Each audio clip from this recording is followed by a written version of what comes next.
On Mother's Day, I received a card and my daughter made me read it out loud. Roses are red, violets are blue. You're a heavy burden, no one wants you here. Everyone laughed at me. My name is Grace. I'm 74 years old, and that was the worst humiliation of my life. It was Sunday morning. The sun was streaming through the living room windows when I arrived at my daughter Danielle's house to celebrate my day. I was wearing my favorite green dress, the one that always made me feel elegant. I had brought fresh flowers and sweet treats for my grandkids. Grandma Grace, the little one shouted, running toward me. Their hugs filled my heart with joy. For a moment, everything seemed perfect. Michael, my son-in-law, barely greeted me with a quick, dry nod. Danielle came out of the kitchen with a smile that didn't reach her eyes. Mom, so glad you made it. We have a special surprise for you. I sat on the sofa surrounded by my family. The grandkids settled at my feet, full of anticipation. Danielle pulled a pink card from her purse and handed it to me. It's from all of us, Mom. Read it out loud so everyone can hear. My hands trembled slightly as I opened the envelope. The card had little flower drawings the kids had made. How sweet, I thought. I started to read in a clear, excited voice. Roses are red, violets are. My voice cracked. The next words hit me like punches. You're a heavy burden. No one wants you here. Your time has passed. It's time for you to go. Signed, your family who can't stand you anymore. The silence was deafening for 3 eternal seconds. Then Michael started to laugh, a cruel, mocking laugh. Danielle covered her mouth, but I could see she was laughing too. Even the kids, not fully understanding, started to giggle because the adults were. Did you see your face, Mom? Danielle said between laughs. You should have seen yourself, Michael added. Did you get a picture? My heart shattered. Tears began to roll down my wrinkled cheeks. The card fell from my trembling hands to the floor. It's just a joke, Mom, Danielle continued. But there wasn't an ounce of remorse in her voice. Don't take it so seriously. You've always been so dramatic. Michael picked up the card from the floor. Yeah, Grace, we were just playing around. But, he paused uncomfortably. Lately, you've been a bit too present. Maybe you should consider other options. Other options? I asked, my voice breaking. Well, Danielle said, sitting in front of me, there are some really good senior living communities for people your age. Places where you can be with people like you. You'd be more comfortable. The words senior living rang in my head like a death sentence. My own children wanted to get rid of me like I was old junk. But I whispered, I thought I was coming to celebrate Mother's Day with you. And you are, Mom, Michael said condescendingly.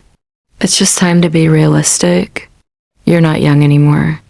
You need special care, and we have our own lives. The grandkids looked at me, confused. The oldest, barely 8 years old, came over and took my hand. Grandma, why are you crying? Before I could answer, Danielle pulled him away. Come here, son. Grandma's fine. She's just being sentimental. I sat there, feeling more alone than I ever had in my life. On the day that was supposed to celebrate my motherhood, my own daughter had publicly humiliated me, turning me into the family's cruel joke. I slowly got up, my legs shaking. I should just go. Okay, Mom, Danielle said. She didn't even stand up to say goodbye. We'll call you later. I walked to the door with what dignity I had left, but inside my world had completely fallen apart. That night in my empty house, I cried until there were no more tears. But something had changed in me. The humiliation had woken up something that had been dormant for years. It was time for my family to learn the truth about who Grace really was. The next day, I blocked all of them. But first, I needed to remember how I had arrived at such a painful moment. I sat in my favorite armchair, the same one where I had nursed Danielle 45 years ago, and let the memories flow like a movie in my mind. It all started when I was 29 years old. Danielle's father abandoned us when she was only 3. One morning, he simply wasn't there. He left a note on the kitchen table. I can't do this life. I'm sorry. He didn't even say goodbye to his daughter. I remember that night, holding Danielle as she cried, asking for her dad. Daddy had to go far away, my love, I whispered, promising myself that she would never go without anything. And I kept that promise. I worked double shifts at the textile mill for 15 years. My hands were full of calluses from sewing uniforms late into the night. Every extra cent I saved for Danielle's education. When she was 17 and wanted to study nursing, I sold my mother's jewelry. It was the only valuable thing I owned. But I saw the bright eyes of my daughter talking about her dream, and I didn't hesitate for a second. Mommy, are you sure? She asked. Completely sure, my love. Your education is the most important thing. During her 5 years of university, I worked weekends cleaning offices. I came home with a wrecked back. But when I saw Danielle studying at the dining room table, it was all worth it. The day of her graduation, I cried with pride. We did it, Mommy, she said, hugging me tight. This wouldn't have been possible without you. Later, she met Michael. At first, I liked him. He was polite, hardworking, and seemed to genuinely love her. When they got married, I paid half of the wedding, $12,000, that I had saved for years because I wanted my daughter to have the wedding of her dreams. Mom, this is too much, Danielle protested when I handed her the check. Nonsense, I said, smiling. It's the most important day of your life. You deserve it. When they bought their first home, I gave them the down payment, $25,000. It was all I had saved, but seeing them happy in their new home filled me with satisfaction. Then the grandkids arrived, 2 beautiful little ones who became the light of my life. When Danielle returned to work after her maternity leave, I became their free babysitter. Every day for 3 years, I walked 6 blocks to their house at 6 in the morning. I made the kids breakfast, dressed them, took them to the park, fed them, bathed them, and read them stories. When Danielle came home from work, the house was clean and the children were happy. I don't know what we'd do without you. Mom, Danielle used to tell me in those days. You're an angel. But gradually, something changed. The thank yous became less frequent. My opinions about the children started to be considered interference.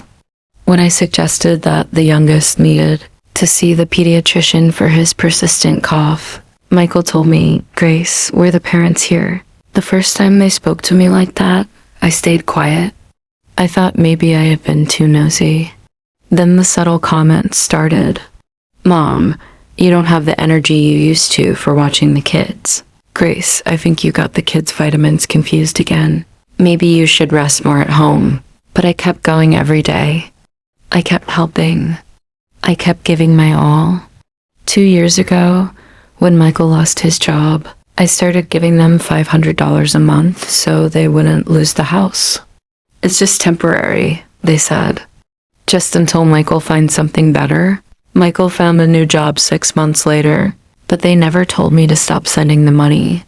They just kept receiving it as if it were their right. When the kids needed new computers for school, I paid $2,000 without being asked. When Danielle's car broke down, I gave them $4,000 for the repairs. When they wanted to remodel the kitchen, I contributed $8,000. Little by little, I became the silent provider, the one who was always there to solve their financial problems, but who was no longer invited to important family decisions. A year ago, Danielle organized a family dinner for Michael's birthday. I found out by chance when one of my grandkids mentioned the secret party they had. Why didn't you invite me? I asked Danielle over the phone. Oh, Mom, it was a really small thing, just the 4 of us. We thought you'd be bored, but I saw the photos on social media. There were 20 people, Michael's relatives, whom I knew well. Everyone had been invited except me. That night, I cried in silence, but I told myself it must have been an oversight. Oversights became a routine. They forgot to call me on my birthday. They canceled our lunch dates. When I showed up unannounced, they always seemed annoyed by the interruption. But the final straw came 3 months ago. I was at their house helping with dinner when I overheard Michael talking on the phone on the patio. "Yeah, my mother-in-law lives alone," he said. "She's getting really dependent. No one wants you here." But as the tears dried on my cheeks, something strange started to happen. The sadness transformed into something more powerful: clarity, determination. For the first time in decades, I saw my situation with complete honesty. I wasn't a burden. I was the one keeping them afloat. I slowly got up and went to my bedroom. I took a wooden box from my dresser that I hadn't opened in months. Inside were all my important documents: bank statements, deeds, investment certificates. As I looked through the papers, I did some mental calculations that took my breath away. In the last 5 years, I had given Danielle and Michael exactly $67,000. $67,000 that they received as if it were their natural right, while they treated me worse and worse. The down payment on their house, $25,000. The wedding, $12,000. Monthly help for 2 years, $12,000. The kids' computers, $2,000. The car repair, $4,000. The kitchen remodel, $8,000. And hundreds of small expenses that added up to $4,000 more. Meanwhile, I was still living in the same modest house, wearing the same green dress on Sundays, walking to the grocery store to save on gas. But that wasn't what hurt the most. What really broke my heart was remembering how their treatment of me had changed. I remembered my oldest grandson's birthday 6 months ago. I had arrived early to help decorate, as I always did. When I knocked on the door, Michael opened it with a look of annoyance. "Grace, the party doesn't start until 3. "Why are you so early?" "I thought I could help with the preparations," I said with a smile. "We don't need any help. Danielle has everything under control." Behind him, I saw his mother, Brenda, hanging balloons in the living room. She had been invited to help. I was treated like an unwelcome guest. "I can wait outside until 3, I mumbled, feeling humiliated. "Don't be dramatic, Mom," Danielle said, appearing from the kitchen and wiping her hands on an apron. "You can stay, but don't get in the kitchen. You know you get confused with recipes." I got confused with recipes? Me, who had cooked for that family for decades. That day, I sat in a corner of the patio like a stranger at my own grandson's party. I watched as Brenda helped with the food, as the other guests complimented her on the cake she had baked. Meanwhile, I, who had paid for half the expenses of that party, was completely ignored. When it was time to sing happy birthday, I stayed in the back while everyone formed a circle around my grandson. No one noticed I wasn't in the family photos. Later that night, my grandson came up to me as I was discreetly picking up some dirty plates. "Grandma, why were you so quiet today?" "I was just tired, my love," I lied. "Grandma Brenda says you're too old for big parties." The boy's words cut through me like knives. Brenda, who was only 3 years younger than me, was telling my own grandkids that I was too old. But even after that humiliation, I kept giving them money, kept hoping things would get better. How foolish I had been. I also remembered last Christmas. I had bought expensive gifts for everyone: a new bicycle for the oldest grandson, a tablet for the youngest, French perfume for Danielle, a power tool Michael had mentioned wanting. I spent almost $3,000 on those presents. On Christmas Eve, I arrived with my hands full of beautifully wrapped packages. The kids ran to me, excited, but Danielle quickly called them over. "Kids, put Grandma's presents under the tree with the others. We'll open them all together tomorrow." My gifts got lost among the mountain of packages they had bought themselves. When it was time to open them, no one mentioned who had given what. The kids vaguely thanked everyone, but the most painful part came afterward. I had also brought a special gift for Daniela pearl necklace that had belonged to my grandmother. It was an antique piece, valuable and full of family history. "Mom, it's really pretty," Danielle said without even trying it on. "But you know I don't wear a lot of jewelry. Maybe you should save it for when the grandkids are older." She handed the box back to me without even opening the clasp. I had imagined that moment for months, thinking about how my daughter would look, wearing the same pearls that had adorned 3 generations of women in our family. That night in my empty house, I cried, hugging the little pearl box. It wasn't the monetary value that hurt. It was the total indifference to something that came from my heart. But the final straw came 2 months ago when I got the flu. I was in bed for a week with a fever about 102 degrees. I couldn't cook, could barely get up to go to the bathroom. I called Danielle to ask if she could bring me something to eat, or at least ask how I was doing. "Oh, Mom, we're so busy right now," she said. "Michael has a big project at work, and I'm on a double shift at the hospital. Can't you ask a neighbor?" "But honey," I whispered, "I can barely walk." "Mom, you're not a little girl anymore. You have to learn to take care of yourself. We can't come running every time you get a cold." A cold. I had a high fever, and she called it a cold. She hung up and didn't call back all week. It was Mrs. Johnson, my 82-year-old neighbor, who brought me homemade soup and made sure I took my medication. A woman I barely knew showed more concern for me than my own daughter. When I finally recovered and returned to my routine of visiting my family, no one asked how I had been. It was as if that terrible week had never happened. And now, sitting with those bank documents in front of me, I understood with painful clarity what my real place was in my family's life. I wasn't the beloved grandmother. I was the emotional ATM. When they needed money, there was Grace. When they needed a free babysitter, there was Grace. When they needed a scapegoat for their frustrations, there was Grace. But when Grace needed love, care, respect, or simply a phone call during an illness, Grace didn't exist. That night, I made the hardest decision of my life. I took out my old laptop and logged into my online banking for the first time in months. I had to make some important changes. First, I canceled the automatic $500 monthly transfer to Danielle's account. Second, I closed the joint savings account we had opened for family emergencies, which only they used. Third, I changed my will. Everything I had designated for Danielle and Michael would now go to a foundation for abandoned seniors. And fourth, I did something I never thought I would do. I bought a plane ticket. It was time to see the property in Nassau I had inherited. It was time to start the life I deserved. But before I left, I was going to make sure my family understood exactly what they had lost. It was Tuesday morning when I executed my plan.